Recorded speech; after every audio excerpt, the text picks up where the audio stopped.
Make 2020 fantastic. Come to Airecon, 13th to the 15th of March, and you can meet some fantastic people, play some fantastic games. Just everything is going to be fantastic. You can get your tickets now by going to airecon.co.uk/tickets or by following the links in the show notes. And now, on with the show.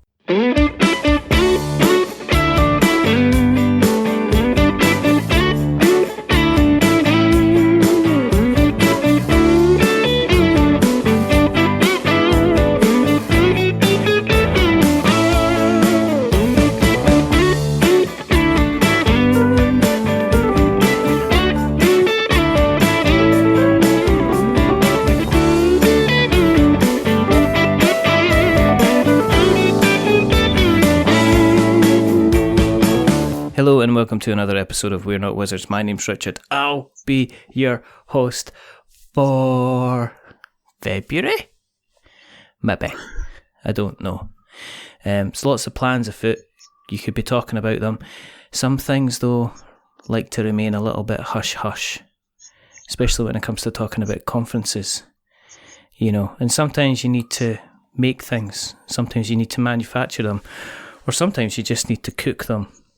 So I thought, if it comes to cons, and if it comes to hush things that should be hush-hush, and it comes to cooks, who can I speak to? So, I've got Mark Cooke. Hey! Yay! So, you know, my name's Cooke with an E on the end, so lots of people call me Cookie. And the other day, I met somebody else that was also called Cookie, and then it's a bit weird, like, meeting somebody else with the same name as you is okay, but when you meet someone else who's got the same nickname as you, it's a bit odd. It's like, well, we can't both be Cookie in this situation. Like, yeah. It's one of you got to be Monster then. Yeah, maybe. So then you could be Cookie Monster. Cookie Monster. Yeah. I used to get called Cookie Monster a lot at school because of my size. That's because you're huge, though. I mean, I met you at Gearstones quite recently. Yeah. And obviously I saw you at Airecon, and I'm always kind of know that you're tall, but my brain kind of is never quite prepared for the fact that you could probably pick me up and place me quite easily on a top shelf somewhere where I couldn't kind of get back. I couldn't kind of get back down again, basically. Put you in the bring and buy, like original We're Not Wizards, some shelfware. Slightly £50. Slightly boxed. No rules. Useless, some damaged components. Things like that, definitely. And then it's like magical surprise inside. You know, that kind of whole thing. How you doing? First of all, I mean, are you well? Is life treating you good? Yeah. Yeah, we're good. We've got, I keep saying recently, it's nearly 6 months ago we had another baby, so we're all still in the throes of second child tiredness. And, you know, like, there's just 2 years isn't a long time, but 2 years difference between children, it feels like ages. I forgot how tired everything is. And, you know, they just have such massively different needs that you can't please both of them at the same time ever. So you're either having to run around and roll around wrestling with one of them, but at the same time you're trying to keep the other one completely safe because they can't even sit up. It's just it's amazing. A bit tired, but in general life is good. But you forget about how tired you are, or how tired you were, because you even look back and you kind of go, you kind of, it's like I go to bed now and I'll go, gotta watch out. I'm only going to end up getting 5.5 hours sleep. And I remember for the first couple of years, you know, of all my children's lives, kind of like going, phew, 4 hours, yeah, we can do this. We could do this. And he's surviving for like 3.5 months. Because as you know, it's like the first 4 to 6 weeks, they don't do much. And then all of a sudden they decide, I can wake up whenever I want and start demanding stuff. And that's when it all kind of gets interesting. It kind of kicks off. Yeah. Do you get to balance? Are you doing a lot of traveling with the job then? I mean, are you able to spend a bit of time kind of during the day, kind of helping out as well. Yeah, so I do like, and I have done for a long time in my last job as well, I do a compressed week where I fit 5 days into 4 days, which means I get a third day off and have some family time, which is lovely. But yeah, other than that, it feels like I've done a lot. I certainly did a lot towards the end of last year. There was just a lot of conventions and other things all kind of stack up together. Like there was Essen, and it felt kind of maybe from Games Expo up to Essen. I was away quite a lot. But yeah, it's been all right now. I'm going away this weekend back to Germany, actually, to the toy fair. And then that's it for me until Games Expo, I think, in terms of travelling. So, but in terms of day-to-day stuff, I probably go over to Denmark every other week because that's where the office is based. So I go to Copenhagen. Yeah. But that's fairly easy now. You know, travelling is quite easy. I live 10 minutes from Leeds Airport and about an hour from Manchester Airport. So it's nice and easy. I can do it in a day. Admittedly, it's a long day. It's a kind of 5 a.m. start and getting into bed at 11 o'clock at night, but it's still doable, and you never feel like you're away for a long time. So it's not too bad. Because how long you been with Hush Hush? Because you're officially, was it the chief person that's excellent at everything? Because that's what you told me I had to say. Chief person that's excellent at everything. Be it height, be it beard growth, be it organisation. Apparently you said you do a really fantastic kind of Rice Krispies cake, because you said that you don't use the chocolate, you put a little bit of the toffee in as well to give a little bit of extra stickiness. Is that true as well? Exactly, yeah. Yep. Other crispy brands, other crisped rice brands are available. Like Ricicles, remember Ricicles? Anyway, I remember Ricicles, they were covered in sugar. Yeah, it was so good. I don't feel that was so good. I'm going to go seek out some Ricicles now. I don't feel like I've seen them. I don't know, can you still get Ricicles? Is that still a thing, or is it all kind of, can you not get Ricicles? Yeah. Maybe it's like in all the sugar banning and all of that, they've gone away.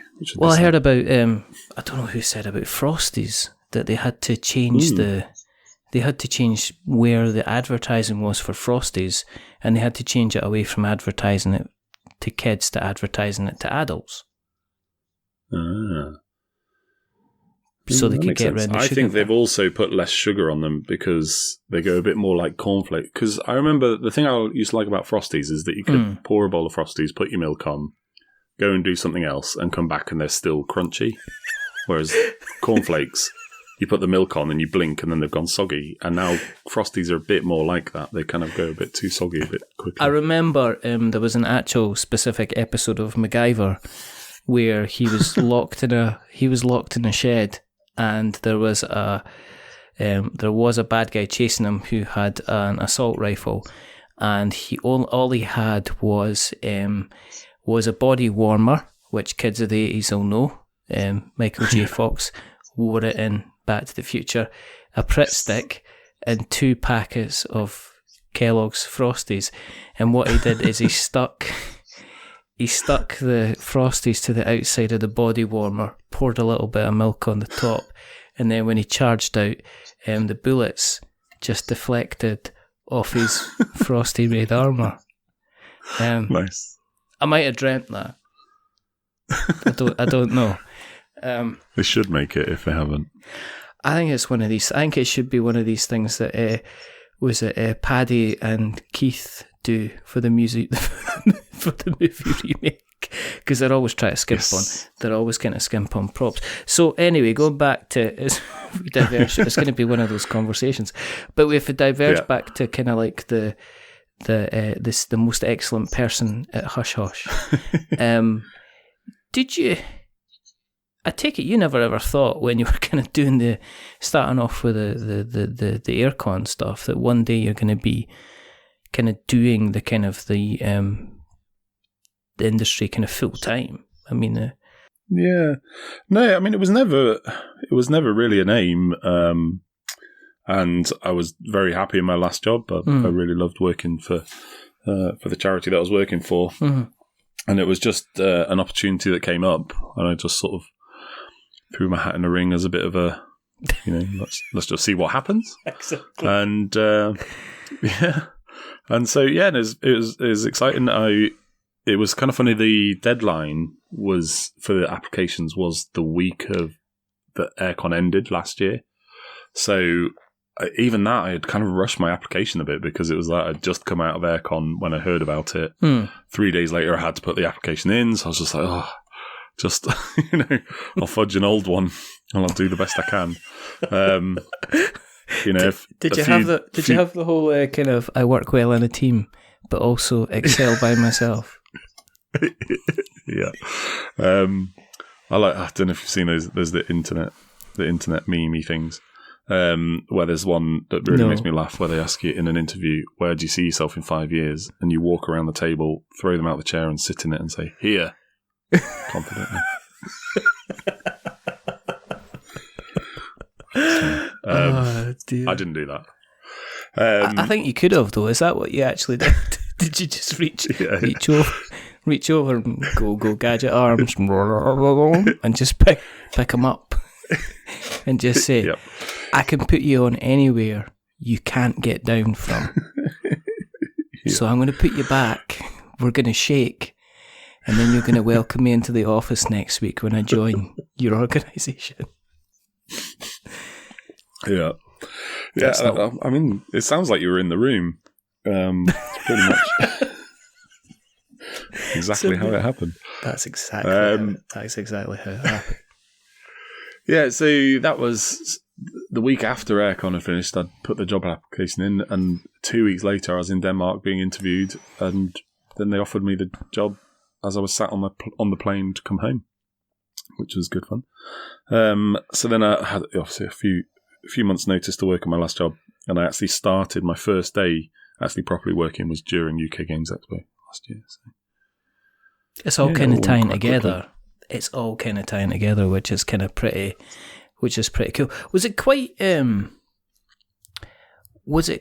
kind of scary? Was there a kind of a little bit of nervousness about it? Because I know a lot of people that do kind of like gigs in the games industry. There's a lot of people I know that like say like Ross from More Games Please. I know he's working for Alley Cat Games, but for a while he was still doing a lot of kind of like freelance photography. And then there's our people that kind of run social media. So there seems to be very, very, very few kind of all the time kind of full-time jobs going there. So was there a bit of intrepidation with you, when they offered you the job? Were you kind of like, yes, definitely, without a doubt? Or are you kind of like, oh, well, I'll think about it? Yeah, no, we definitely had some thinking time, and obviously as a family as well, we had to just do some discussions around, what does this mean? Especially with the company being based in Denmark and things like that, and the job that I was in was obviously I'd been in for over 7 years, I think. So it was a big change, but yeah, the guys were very patient with me as I asked lots of questions and went through lots of stuff. And Jenny, my wife, was very supportive as well. I think one of the things that worried me more was whether I'd almost lose my enjoyment of the hobby if I was working it and I was running a convention and I was trying to play games as my hobby as well. Yeah. But I think I've always been pretty good at sort of keeping boundaries between various parts of my life. And so it was always, I don't, when I finish my day, my hush hush day, and that's it. I don't go downstairs and be like, oh, do you want to have a quick game of Fog of Love or something with Jenny? Fish probably sick of it. She's probably got all the versions on the bookcase anyway. And just like going, why? Yeah. Why? Actually, funnily enough, I don't actually have... I do have one copy. I was about to say I don't have a copy actually in the house at the minute because I ended up giving it away. But I do. A new version of it arrived the other day, so I do actually have a copy. Yeah, no, and I don't play it with her because she's too good at it. She beats me every time. And playing games is all about winning. As is the way it should be. Yeah, well, I definitely saw that. I saw you flipping the table a couple of times at Gearstones. Which was pretty impressive considering that the table itself was nailed to the ground, which was wrecking but I'm kind of having you as some kind of huge imposing monster that goes around picking up people, putting them high places and destroying buildings around you, which kind of is obviously is simply not the case. Do you miss the old job at all? I mean, you mentioned it was a charity, so what was it you were doing? So sort of, I was heading up operations there. It's a debt counselling charity, a national one. Oh, right, okay. And we worked through a series of network of centres that were based all around the country, 1,000-ish centres that we worked through. And so it was my job was to keep them running and make sure everything worked smoothly. And if we had anything that we had to roll out across the whole network, that was my job to figure out how we were going to do that.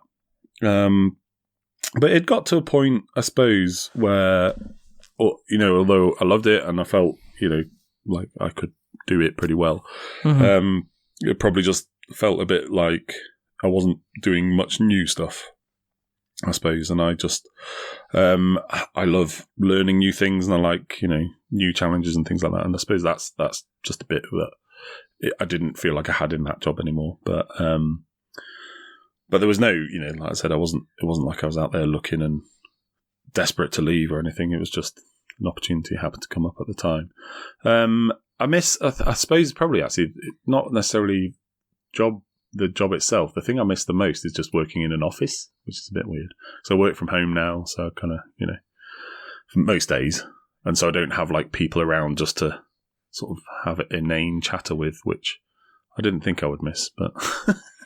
I think you kind of need that. No, I think I probably end up going down the newsagents and saying, don't suppose you've got 5 minutes just for a quick meeting, have you? I've brought an agenda. I'll bring the coffee kind of thing. Yeah. No, I get you on the whole kind of learning stuff, because I know of some people that they've had the same job and that's all they'll do is the same job, and they're quite happy to do the same job because they get the satisfaction out of doing it and they don't know the challenges. But I do have some friends who kind of seem to flip-flop between changing jobs all the time. And I do have one friend from university who is that particular person who seems to be living their lives by saying, I'm going to have as many experiences as I can.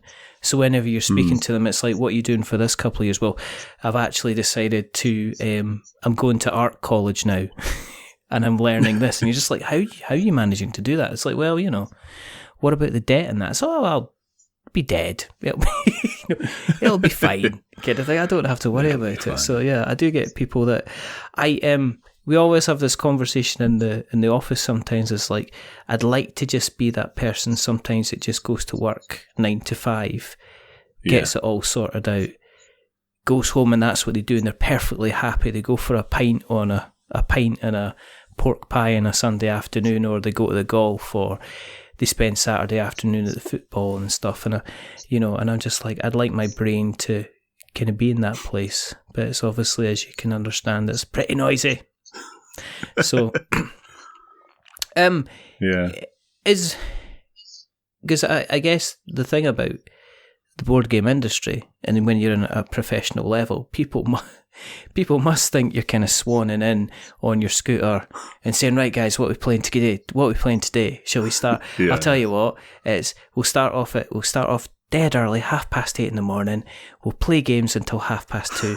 We'll stop for a little bit of lunch, and then we better spend the rest of the day doing some work, because these games don't make themselves. But I'm guessing that it is a business, so you've got to deal with like logistics and and organisation of stock, and making sure you've got enough, the money's going into the people are getting paid on time, or this is getting organised on time, or you're putting in the right timetables for stuff to get produced and stuff. It's not just sitting there and playing games. Yeah, it's and I think that's probably this. I was thinking about it earlier, actually, about it's probably like that for a lot of people that go into something that they love doing, like a hobby that they love doing, and then they get a job in that hobby, they're probably always a little bit disappointed that they don't get to do that thing loads, because, you know, companies are companies and need to run, and you have HR and pensions and taxes and all of that still, which you didn't have when it was just a hobby. So yeah, we definitely don't play that many games, actually.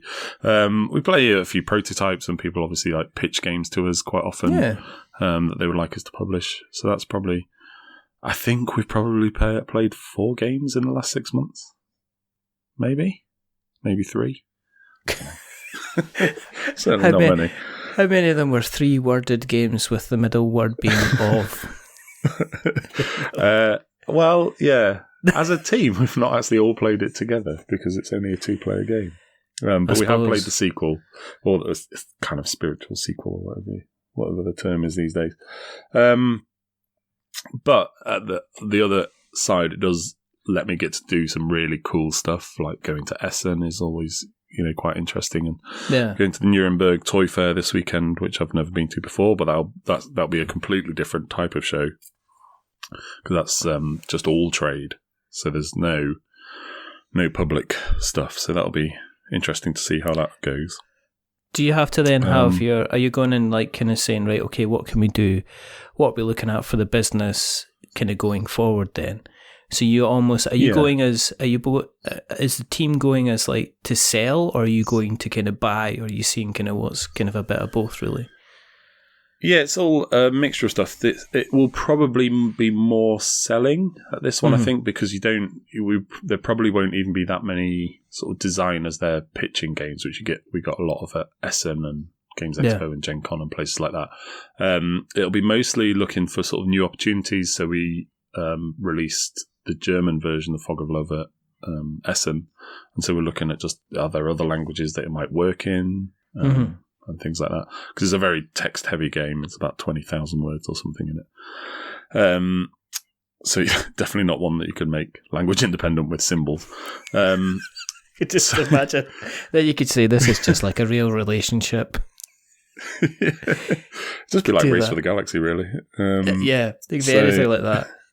You just have one set in French and the other set in kind of like Japanese, and say this is how a real relationship kind of works. But then we've got kind of new stuff that we're showing off to people, and like obviously we'll be meeting with people that might sell the game and things. So yeah, so it'll be it's mostly selling, I think, but we'll see. Have you thought about sending a complimentary copy of Fog of Love to Adam Driver just after kind of Marriage Story? No. I think we did think about it, and then we thought maybe it's not a great idea, but I don't know. No, it could. Well, it's not. It's kind of like one of my ideas. There's one idea I always come out with, which is an absolute doozy. It's just the same of 97 of the other things that I come out with are just absolute, complete kind of hogwash, kind of going forward. Are you expanding the catalog? You never know how it might set him off. Oh. You know, like he might just go around trying to kill people with it, and like, oh no, not that Adam Driver. We want the other Adam Driver. we want the good one, but he is a good one now. You know what I mean? Can you imagine if you brought back a one that at the end of it, the last card was, yes, he dies, but you've got the ability to bring him back as Ben Solo? You'd sell out. Yeah. People would lap that stuff up. People would lap it up, especially if there was a chance to bring him back. But then Ray realised the relationship was ultimately toxic and then went on her own way. Because it's like, you weren't very nice to me during the first 2 films, so I'm leaving you, that kind of thing. And that could kind of keep in line with the whole Fog of Love narrative. Exactly. Is it, see where you move in within the sea, because you're fairly active in the community. Well, you're fairly hilarious in the community, actually, to be perfectly honest. It's kind of like, if there's anybody like kind of that's making like some kind of serious post in the various kind of Facebook groups out there, you can guarantee that you're jumping right in there with some kind of thing saying, well, if you're not tried it with cheese, or something along those lines. oh, there's the size of a sausage for you. Or, do you know what I mean? No, just count to 3 and keep breathing. I mean, it's just all these different things that you come out with. But do you, I've seen you do it, don't deny it. But do you, I have them all on, I have them ready to go, copy and paste. I have screenshots. That's all I'm saying. Do you ever get the kind of do you get prone to kind of getting people kind of pitching to you on a regular basis, or do you try to keep your vastly hilarious Facebook persona separate from? Do you keep your comedy hush hush from your hush hush? if you know what I mean. Yeah, I think people will message me about Hush Hush or about Airecon or about whatever. But like I said, I'm usually pretty good with the old boundary, so I'll often just say I'll just put this on an email to me at my work address. My personal Facebook Messenger is not for this kind of thing. It's not a bitching ground. Yeah. Have you seen this sausage? I'd like to introduce you to my new game called 1, 2, 3 Keep Breathing. Go away. Leave me alone. Kind of thing. Yeah. It's kind of like, look, there's Martin Poole again. He's always quite an easy target. No, yeah, I try and keep them separate, and if someone insists on keeping on talking to me over personal stuff, I'll just wait until I'm doing office hours, and then I'll start talking to them, and I'm more than happy to do so. And I think it's fine because that's obviously that person is excited about something and wants you to be excited about it as well. So I think that's fine. I don't mind that.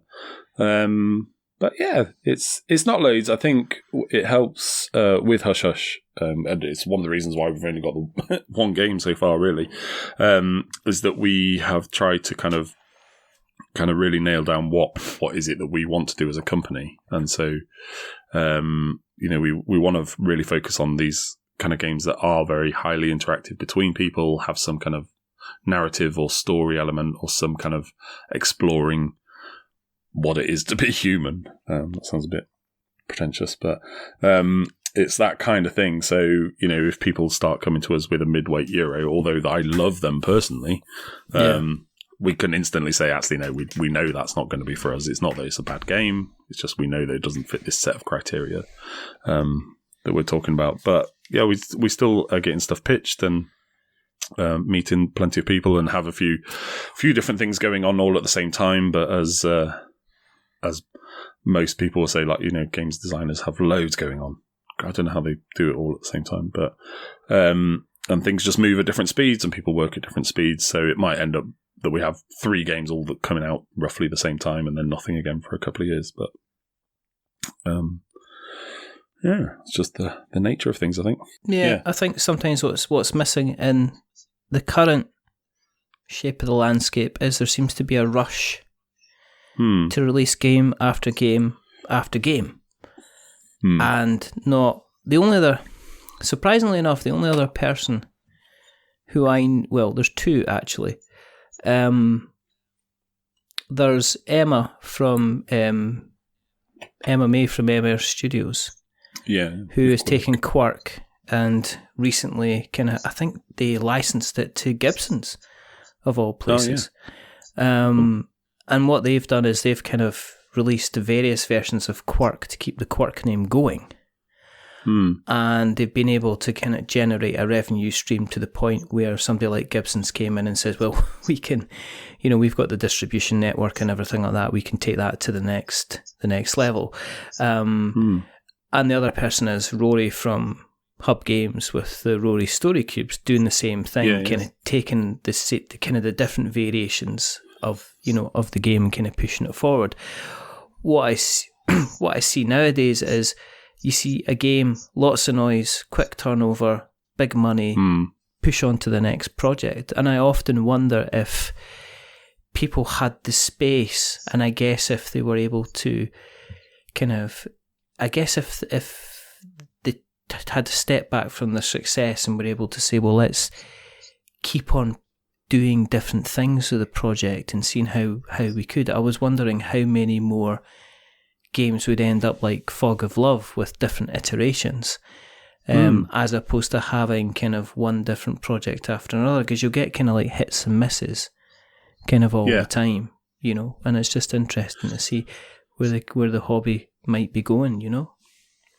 Yeah, no, I mean, I would imagine something will have to change at some point in the next 10 to 20 years. I don't know if it's immediate that something needs to happen, but there will become a point where, you know, I think we're still in a place where it's growing quite rapidly, so there's still people that will buy almost every game that comes out or try. But there will become a point where, you know, we can't keep having 3,000 new releases every year like there was last year. It's just, you know, it's not sustainable. And now I think, you know, people are picking up on it in some of the groups and things where people are doing major purges and getting rid of half their collection and things like this, or going on buying bans and stuff like that. And I think what people want is probably something that they can invest in and they can keep going. And, you know, there's certainly, you see the games that have kind of loads of expansions or whatever often do, maybe, you know, people stay invested in them a bit longer. So I just think of things like, you know, Imperial Settlers or Flashpoint or things like this.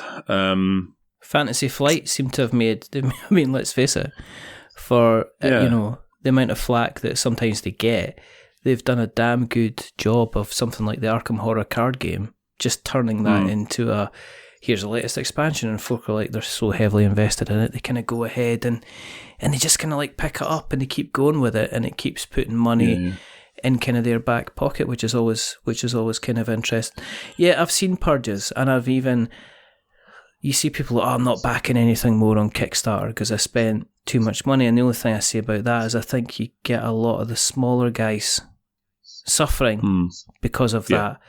Because if I don't give, say, 60 quid to CMON or Steamforged or in this case Later Games, then it doesn't matter. Whereas if I don't give 60 quid to one of the smaller guys like Redwell or someone like that, or, you know, that can really be a difference between them kind of funding or not funding. So it's kind of like an interesting place. Do you not, with you having as much experience as you do, knowing both sides of the industry, have you not been tempted to kind of pitch your own ideas into Hush Hush kind of thing? Or could you just make it happen? Could you just walk in and go, right guys, so this is what we're making.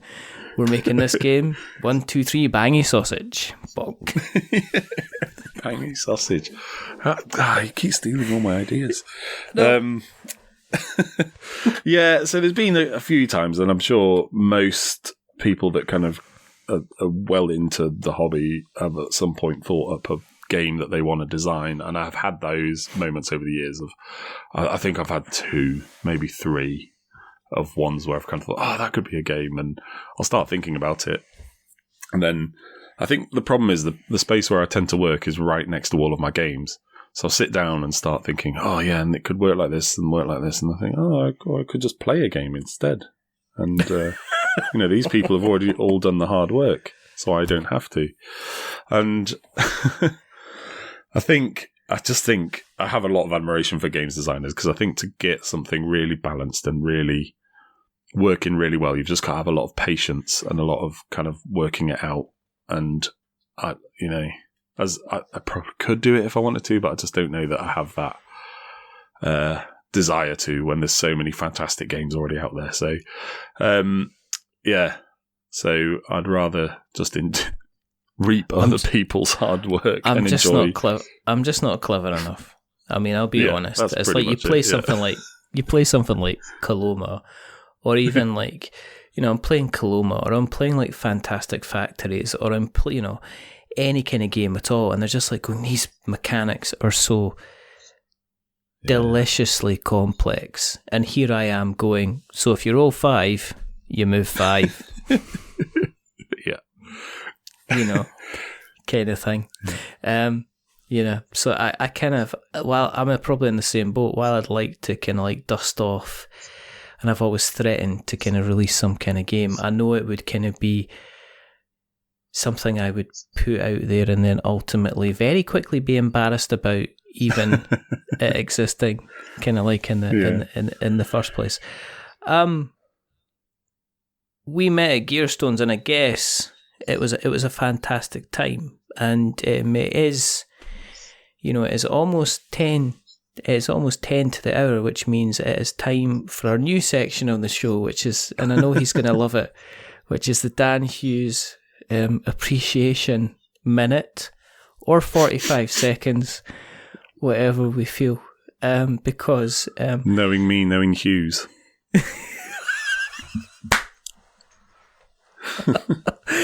I was going to say, hello, is it me you're looking for?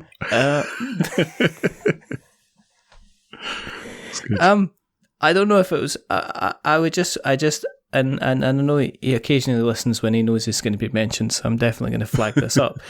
But what I wanted to say is I had a fantastic time at Gearstones, and it was kind of like, it was well over a couple of months ago now, actually. It was almost 2 months ago to the day. But I just wanted to publicly thank Dan for all the hard work that he put in to organising the event, and I had an absolutely kind of fantastic time, to be perfectly honest. It was really good, and it was just lovely, wasn't it? And you just kind of, you can get up and you play a game in your pajamas if you want, or you can go out for a walk and try and figure out why sheep have got bits of paint on them. Which was Mike, and it was so nice to meet Mike as well. Finally, he's ruggedly handsome. I don't know what it was.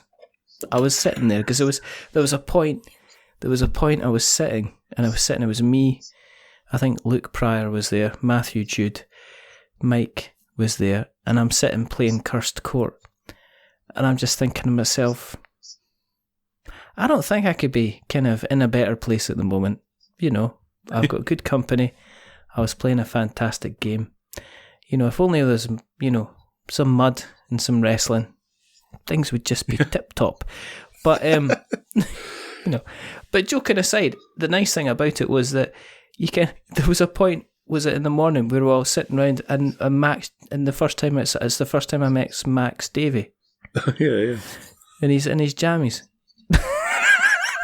Just like, this is a comfortable place.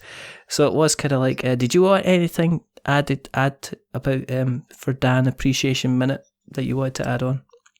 Yeah, no, I think everyone could see how hard he had worked, and just how serious he took the whole thing, because it could be very easy to just go like, well, there's a youth hostel and tables. What else do you need? Just play games. But he put so much effort into making sure that everyone was having a good time. Maybe slightly to his own detriment at a couple of occasions, but. If anyone touches that kitchen light again, I'm going to kill you. Yeah, but it was just fab, and it was like, I met a bunch of new people, a bunch of people that I'd only met over the internet before, that we got to actually hang out and spend some time together. And it was just really cool and really like relaxed vibe. And I had a lovely time and played just loads of games. It was insane. It was brilliant. Yeah. It was brilliant. It wasn't like I've been on in the past when I was much younger. You've kind of done that whole let's all crash out at a mate's kind of thing. Yeah. And you get absolutely rubbered the night before, and everybody kind of wakes up about 11:30. Kind of, how you feeling? I feel like I've eaten the doormat, and then pulled it out my throat again. But I was like that. I was like, it's 7:15, and I'll get up. And I got up and I thought, I'll get up, get dressed. And there's people already up. People had been up, and they were like, the first thing was, right, let's get ready. And I think they're playing the first game by about 7:30, 8 o'clock. Yeah. I had a lovely game of Fresco early in the morning.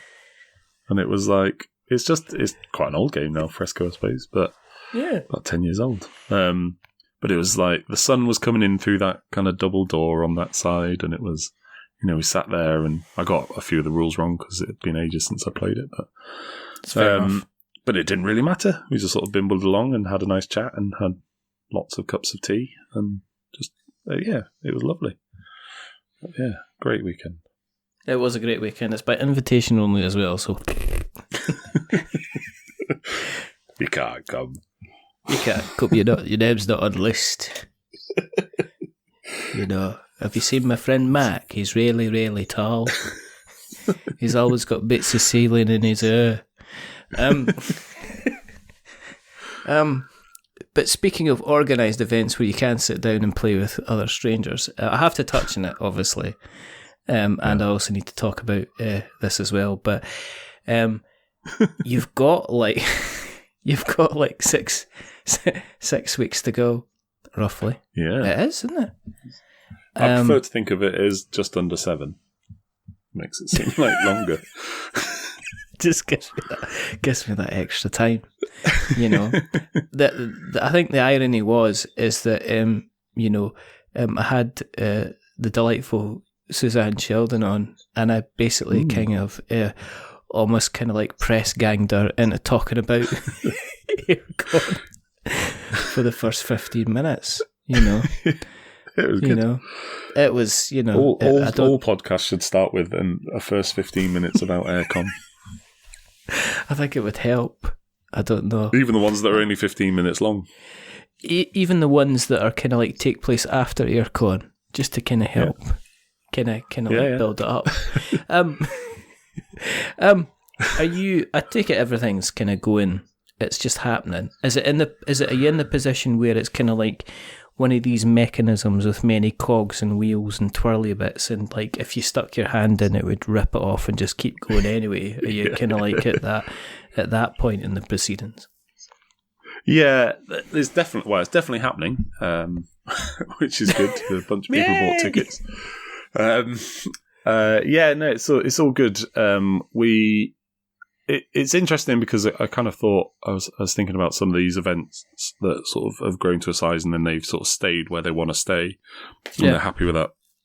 And I was thinking, wouldn't it be lovely to be like that? That kind of, although it's still a lot of work every year, everything that you've got to do, but we keep taking on extra halls and things like that for some silly reason. So we've got a whole 3rd hall to manage this year. And, it's not, the people at the convention centre are lovely and will accommodate us anytime we kind of say, can we come over and just measure this one bit? And they're absolutely fine, but you can't keep doing it every day. So there's some things in your head you're like, I'm pretty sure that'll be okay. And I'll just figure it out afterwards if it's not. But yeah, it's all going.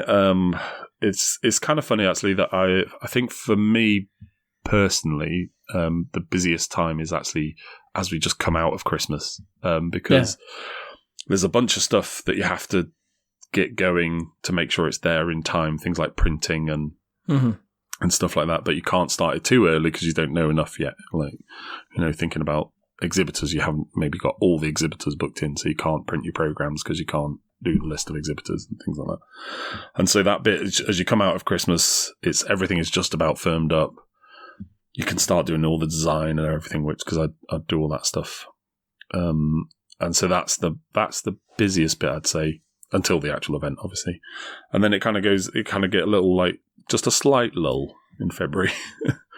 Of sort of 10 days or so where it's kind of like, it just ticks along. And then all of a sudden it's Airecon. And then all of a sudden it's over. And you're like, okay. But yeah, it's all going well. It's kind of, it looks like another year of lots of people coming and playing games, which will be fun. Do you, are you kind of, are you at the place where you're thinking maybe in a year or two I can be the person that just kind of gives the orders and other people will be kind of running around and doing it, or do you still want to be kind of fairly high, kind of hands-on with the whole thing? Yeah. No, we do it because we love it, like there's myself and Ben, mainly. Like, there's obviously other people like Anne, who is currently, I can see my phone going with WhatsApp messages. Anne runs our volunteer team, so she's trying to sort all of them out and getting things. So there is already stuff that loads of other people do. Mm-hmm. But there's just some stuff that I just love doing, and I can't, unless it became real pain, like, because I did a design degree at uni, so it's a way of keeping my hand in that kind of stuff. I like doing all of that. I like doing all the different bits of organisation. I still even like writing the pub quiz, and that's something I've done since the first public one we did in Bradford. And someone else contacted me and said, "Oh, I do a geeky pub quiz. Could I come and run one at Airecon?" I'm like, "No." That's mine. You can't have it. It's my precious. My quiz now, Dave. Exactly, it's my quiz now. Yeah, so we very much do it because we love it and we have a lot of fun doing it. So the only times we'd ever maybe give stuff away is if we didn't like doing something. So yeah, but we'll be there. I'll be there on the Wednesday, a couple of days before, marking out exhibitor spaces, and then we'll be back at 8:00 on the Thursday, setting up and building stages and doing all this kind of other stuff. And it's kind of funny because you'd think that we'd be really busy all the way through the con, but actually once it's sort of set up, that's almost it until we have to pack down. And actually the quietest day for us in terms of running around doing stuff is the Saturday, which is obviously the busiest day of the convention. Yeah. And so that's the day that we actually get to walk around and just, watch people having fun and chat to people and things like that. So it's, yeah. But I guess there's not much you can do, is there? I mean, yeah. Yeah. It's not much you can do there, is it? I mean, if things have gone, if we're all of a sudden at home to Mr. Cock-Up, then it's not like you can kind of go, oh right, well let me just sort this. Hang on while I get my my body warmer, my Frosties, and my Pritt Stick, and I'll make sure we're bulletproof, kind of thing. Am I right in saying have you managed to fulfil your volunteer kind of spaces? Because I saw a post literally last week saying there was a couple of slots kind of still available. Are you actively still looking for kind of volunteers? Yeah, for the event. So I think we're all right. I think the best thing to do is if you're interested in, just drop Anne and email her, Anne@airecon.uk, and just ask her, just say you're interested, and she'll let you know. It's just a kind of funny thing. We have enough people to be able to cover to make the convention run, but we want to do some extra stuff, and we want people to be around to be able to just make sure people are having a nice time and help people find games if that's what they want and things like that. So that's what we're kind of more looking for, are these kind of extra little positions to be filled. So yeah. But are you getting the gluten-free people back? Are we going to have the pizza people and the pizza people the back? Crepes? The pizza people and the crepes are back. The waffle guy is not back, unfortunately. He was inside. He won't be back. But we've got some other ones this year. We've got some Greek souvlaki, which I think they do gluten-free stuff, because they do like halloumi chips and stuff, which is surely gluten-free. Yeah. And we have some noodle people as well coming. I don't know if you get gluten-free noodles. You do. So. Actually, traditionally, noodles should be made from rice. So. Okay. So there you go. Well, kind of. I reckon there's probably a bit. I'm just making that up. I don't know. I'm just making this up as I go along. What does it even matter? Do you know what I mean? It's all fine. I mean, it's not exactly like I'm going to be sending out show notes anytime soon.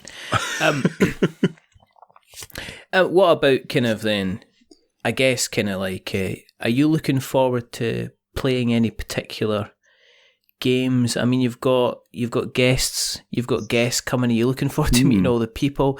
Is there any? Are you just looking forward to like getting halfway through Saturday and going, well, it seems to have worked.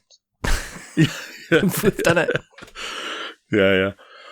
Yeah. I think I don't know. It's always a bit sad when it's over because it's like you have to wait nearly a year for the. Although we'll be shattered and exhausted and stuff, it's still also a bit like, we've got to wait for another year yet now before we can do it all again.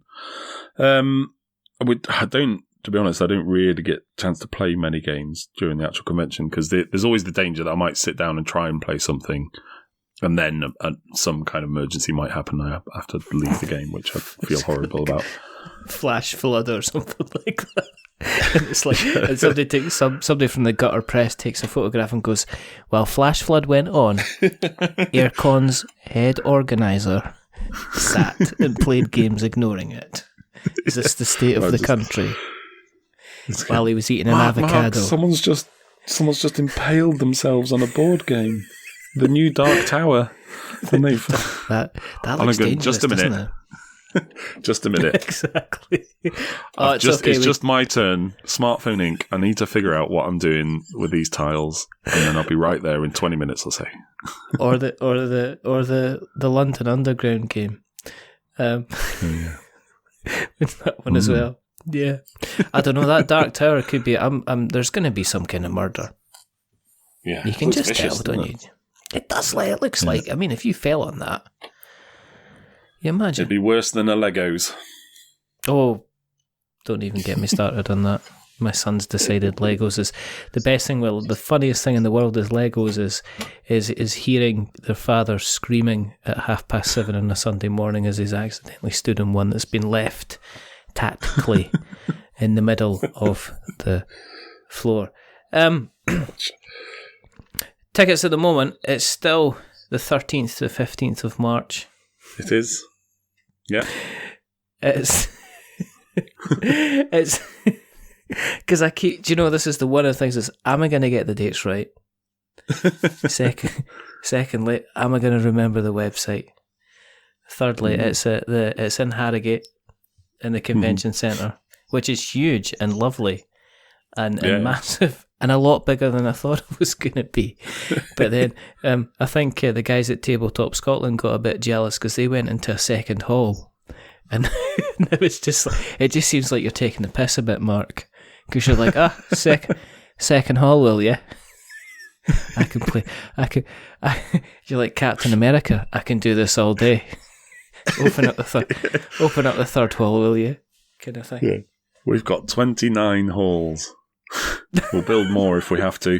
We'll have to build more out of Dark Towers because we're using their Legos in an offensive manoeuvre, basically.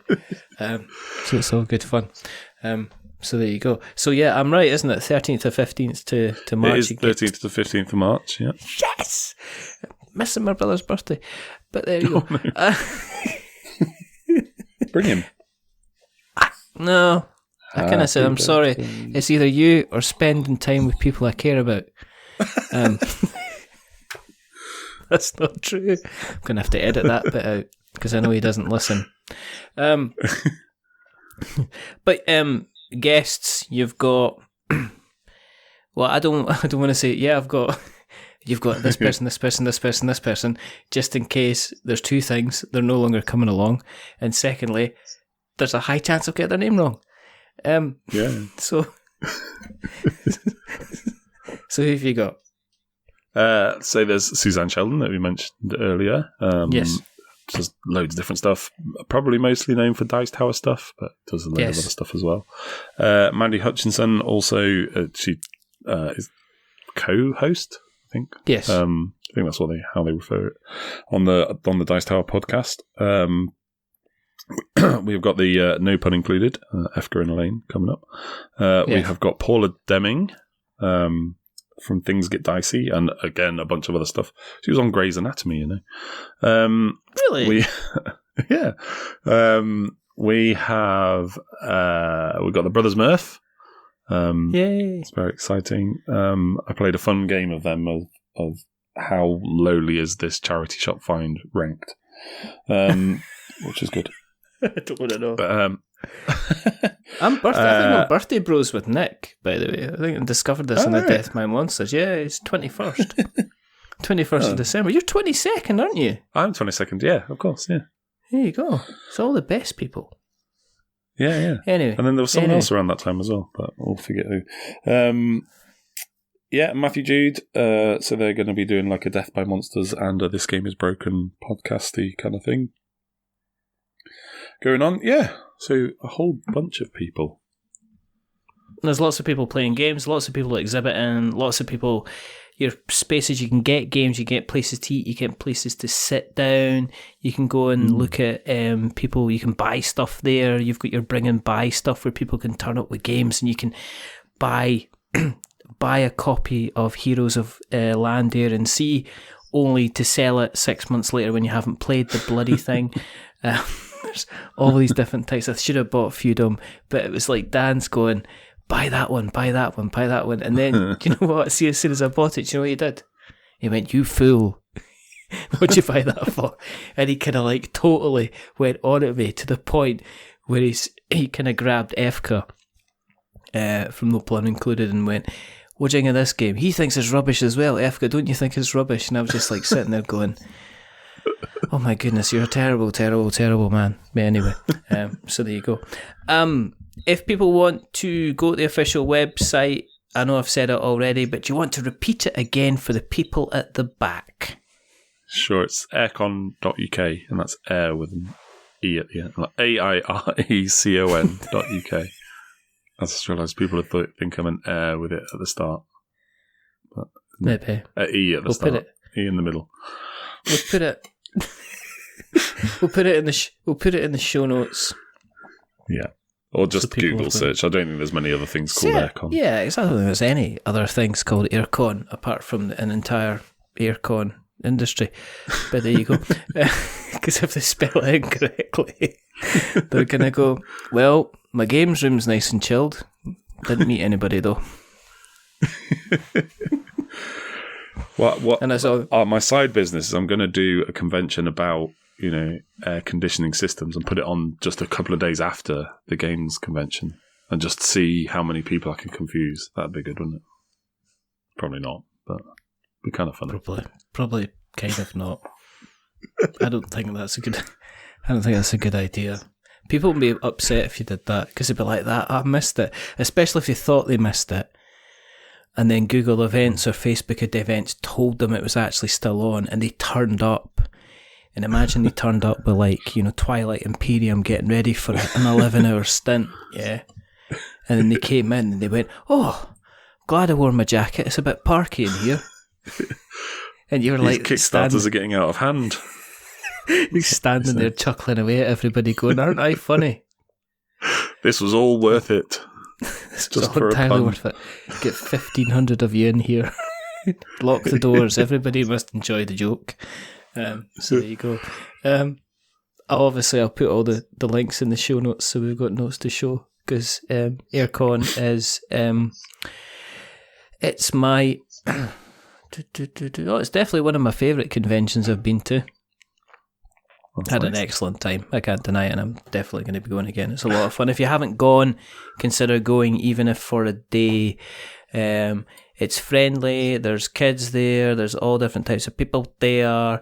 Yeah, it's wonderful. So check it out, basically. There you go. Advert over. Come to my quiz. Come to my quiz on Friday night. Do the quiz on Friday night, because that's even extra fun. If people want to find you on the internet webs, in fact, if people want to find Hush Hush on the internet webs, because we started talking about your serious day job. We did. And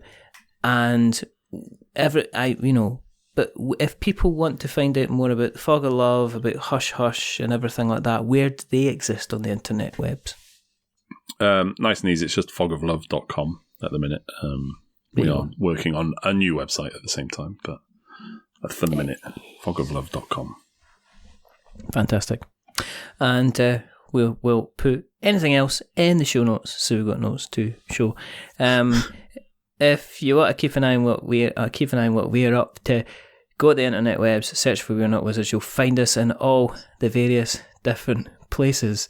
To manage to trick There Will Be Games into hosting, having put some of our content on there. Can you imagine these serious, high-browed, literally marvels kind of typing away with their sharp critique of the gaming industry, and I kind of like rumble in like the biggest hippopotamus, going, "All right, everybody," So they've allowed us on, so you can now see. I've not put any reviews in. I think I've put a podcast episode on there, so we're on there if you want to check us out, or check out our normal blog, which is we'renotwizards.blogspot.com.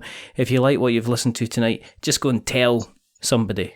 Like if you were Maria in Sound of Music, you would get to the top of the hill where the crescendo's going with the music, and you go, "The hills are alive, listen to We're Not Wizards," and that's what you would do, Just tell everybody you can. If you like us even more, go to the podcast catcher of choice and give us a rating or review. Don't give us 10 stars because it makes us big-headed, and give us 1 star if you think this joke really needs to die. Give us something in the middle like a 5 because it's average. Because we're like, a little bit average. But the person who's not been average, he's rather wonderful. He's rather fantastic. It's Mr. Mark Cooke. Yay! Yay! Thank you. Yay! Fun. Fun again. Again, I know. One day it's going to be rubbish. And then it's all going to become crashing down.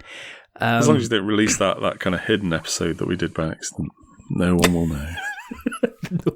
No one will know what actually happens. There's only one more thing to do. We've done the wizard thing to death. It's like a secret thing. But it's a goodbye from Mark. Say goodbye, Mark. Bye, Mark. And it's a goodbye from me. Remember, stay safe, roll 6s, make something awful, and come to Airecon, because if you're lucky, you might come on the day where I'm not going. And if you're not, you better watch out, because I'm a hugger. Until the next time. Go to Richard's brother's birthday. We'll all be there, and you'll be at Airecon Everyone by yourself. will be there. Exactly. But until the next time, I'm away to cry.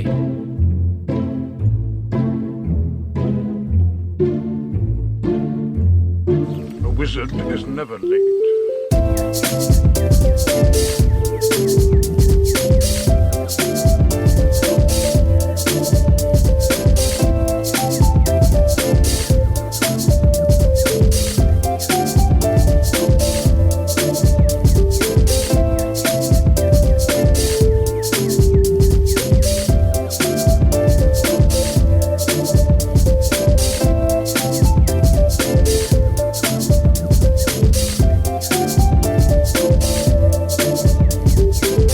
Nor is he early.